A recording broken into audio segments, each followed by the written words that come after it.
Assalomu alaykum hammalaringizga. Bugun 14-iyul 26-yil Zarafshonga zakasimiz. Buni davomi bor.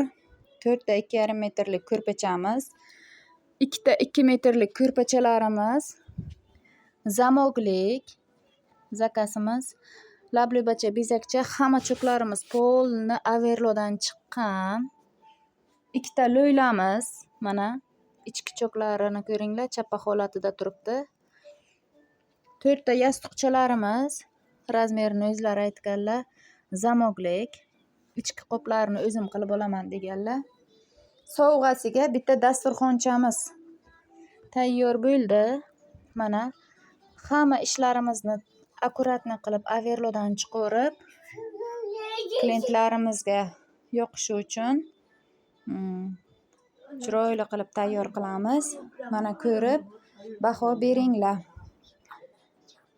Bu zakasimizni davomi seriya svet satinimizdan ham komplektlarimiz bor. Ularni ham tikib tayyor qilib sizlarga ko'rsatib boraman. Mana lablubadan chiqqan, orqa oldinni ko'rishlaringiz mumkin. Labluba emas, zeyday ko'rinadi. Mana